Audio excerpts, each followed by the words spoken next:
নমস্কার বন্ধুরা, পারমিতার খানা খাজানার নতুন আর এক পর্বে আপনাদের সকলকে স্বাগত জানাই। বন্ধুরা, আজকে আমি তালের একটা রেসিপি নিয়ে চলে এসেছি। এই তালের সিজনে আমরা তালের ফুলুরি বা তালের লুচি খুবই বানিয়ে থাকি, কিন্তু আজকে আমি তালের একটা টোটালি অন্যরকম রেসিপি নিয়ে এসেছি। তা হলো তালের বড়া। এটা আমি আমার দিদার কাছ থেকে শিখেছিলাম।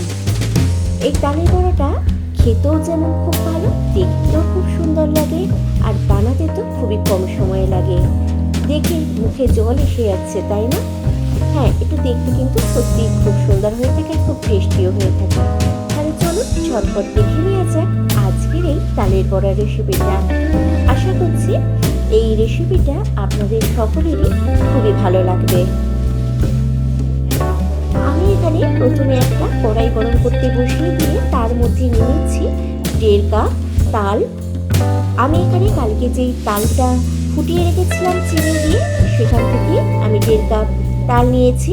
আপনারা যদি কাঁচা তালে করেন তাহলে কিন্তু অবশ্যই তালটা চিনি দিয়ে আর সামান্য পরিমাণ একটু নুন দিয়ে 2 মিনিট ফুটিয়ে নেবেন। তো আমি তালটা দিয়ে একটু নাড়াচাড়া করে নিয়ে এর মধ্যে আমি দিয়ে দেবো 2 চামচ জল।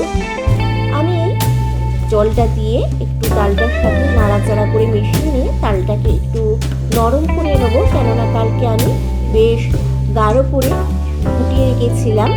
তো এবার আমি এর মধ্যে দিয়ে দিলাম 1 টিস্পুন মৌরি। মৌরিটা দিয়ে আমি ভালোভাবে তালের সাথে নাড়াচাড়া করে নিয়ে মিশিয়ে নিলাম।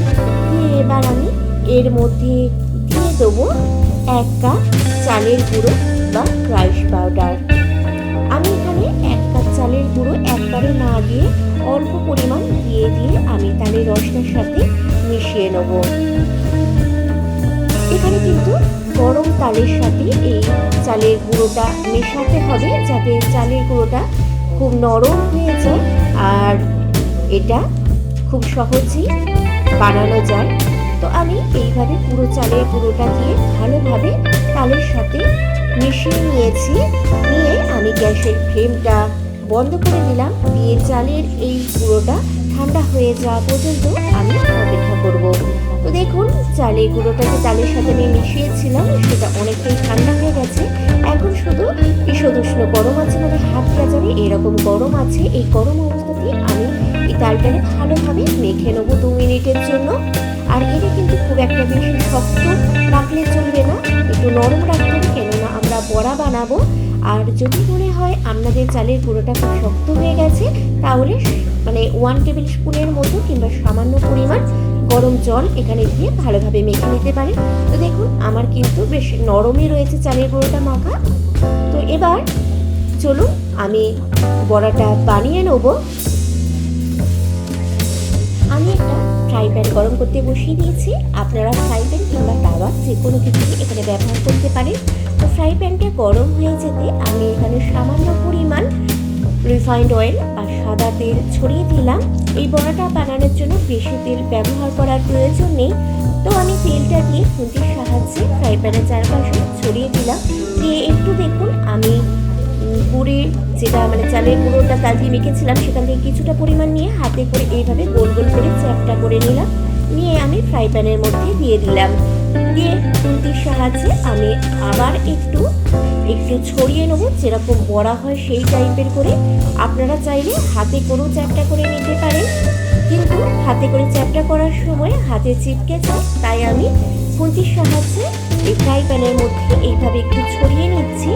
তো আমি দেখুন সেকেন্ড বড়াটাও ভাজার জন্য দিয়ে দিয়েছি। এইভাবে আমি 4টে বড়া বানিয়ে নিয়েছি। তো আমার ফ্রাই প্যানে 4টে বড়াই এসেছে, আমি 4টে বড়া একসাথে ভেজে নিচ্ছি। আপনাদের তাওয়া বা ফ্রাই প্যানে যটা বড়া আসবে তটা দিয়ে ভেজে নেবে। তো আমি লো ফ্লেমে এই বড়াগুলো সেঁকে নেবো বা ভেজে নেবো। এটা কিন্তু লো ফ্লেমেই করতে হবে, না হলে কিন্তু বড়াগুলো বাইরে থেকে তাড়াতাড়ি লাল হয়ে যাবে আর ভেতর থেকে কাঁচা থেকে যাবে। তাই এটা খেয়াল রাখতে হবে, আমাদের এটা লো ফ্লেমে কিন্তু ভাজতে হবে। তো এক সাইডটা হয়ে যেতে আমি উপর থেকে একটু সাদা তেল বুলিয়ে দিচ্ছি। আবারও বলছি, এখানে বেশি তেল ব্যবহার করার প্রয়োজন নেই। আর যদি ব্রাশ না থাকে তাহলে চামচে করে অল্প তেল ওপর থেকে ছড়িয়ে দিতে পারেন। তো এবার আমি বড়াগুলো উল্টে দিচ্ছি, দিয়ে আবার এই দিকটাও লাল লাল করে ভেজে নেবো। আমার এক সাইডটা ভাজতে 2 থেকে 3 মিনিট সময় লেগেছিল লো ফ্লেমে। তো আমি এবার এই দিকটা বেশ লাল লাল করে ভেজে নেবো বা সেঁকে নেবো। তো দেখুন আমার অপর সাইডটাও বেশ লাল লাল করে ভাজা হয়ে গেছে, দেখতেই পাচ্ছেন খুব সুন্দর একটা কালার এসে গেছে। এবার এর থেকে বেশি আমি আর ভাজবো না। এই বড়াগুলো আমি এবার সাইডে একটা প্লেটে তুলে রেখে দিয়ে বাকি বড়াগুলো এই একই রকমভাবে ভেজে নেবো। তো দেখুন আমাদের তালের বড়া কিন্তু একদম রেডি এবং আমি পরিবেশনও করে দিচ্ছি। তো রেসিপিটা আপনাদের কেমন লাগলো অবশ্যই কিন্তু কমেন্ট বক্সে কমেন্ট করে জানাতে ভুলবেন না। আর রেসিপিটা ভালো লেগে থাকলে অবশ্যই একটা লাইক শেয়ার করে দেবেন। আর আমার চ্যানেলে নতুন বন্ধু হয়ে যাবে, চ্যানেলটা সাবস্ক্রাইব করে রেখে পাশে থাকার বেল আইকনটা প্রেস করে রাখার অনুরোধ রইল। তাতে আমি যখনই কোনো রেসিপি বা ভিডিও আপলোড করব সবার আগে নোটিফিকেশন আপনার কাছে পৌঁছে যাবে। আর বাড়িতে কিন্তু অবশ্যই এইভাবে একবার তালের বড়া বানিয়ে খেয়ে আমাকে জানাতে ভুলবেন না যে আপনাদের কেমন লাগলো এই তালের বড়ার রেসিপিটা।